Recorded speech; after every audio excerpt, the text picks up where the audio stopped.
বাংলায় নতুন সরকার গঠনের পর যুব সমাজের সবচেয়ে বড় প্রত্যাশা রয়েছে কর্মসংস্থান নিয়ে। সেই লক্ষ্য পূরণের পর এবার এক বৈপ্লবিক রোডম্যাপের কথা খোলসা করলেন মুখ্যমন্ত্রী শুভেন্দু অধিকারী। অর্থনৈতিকভাবে এগিয়ে যাওয়া ভারতের অন্যান্য সফল রাজ্যগুলির মডেল তুলে ধরে মুখ্যমন্ত্রী স্পষ্ট জানিয়ে দিলেন, সদিচ্ছা আর সঠিক অর্থনৈতিক পরিকল্পনা থাকলে এই রাজ্যকেও সম্পূর্ণ বেকার শূন্য করা সম্ভব। সেই লক্ষ্যেই এবার রাজ্যে চালু হতে চলেছে কর্মসংস্থানের মেগা ত্রিফলা কার্যক্রম। মুখ্যমন্ত্রীর দাবি, এই ত্রিফলা অ্যাকশন প্ল্যান সঠিকভাবে বাস্তবায়িত হলে বাংলার বেকার সমস্যার স্থায়ী সমাধান তো হবেই, সেই সঙ্গে ভিন্ন রাজ্যে চলে যাওয়া পরিযায়ী শ্রমিকরাও সসম্মানের সঙ্গে নিজেদের মাটিতে ফিরে আসার সুযোগ পাবেন।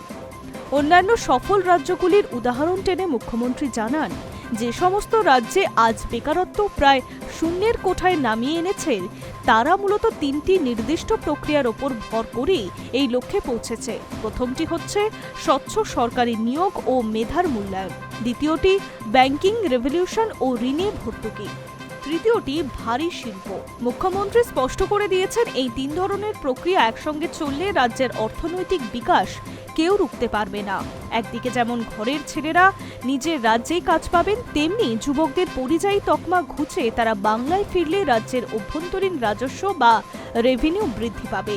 আর এই বর্ধিত রাজস্বের ওপরে ভর করেই আগামী দিনে বাংলা উন্নয়নের এক নতুন শিখরে পৌঁছে যাবে বলে আশাবাদী মুখ্যমন্ত্রী। Hi news network.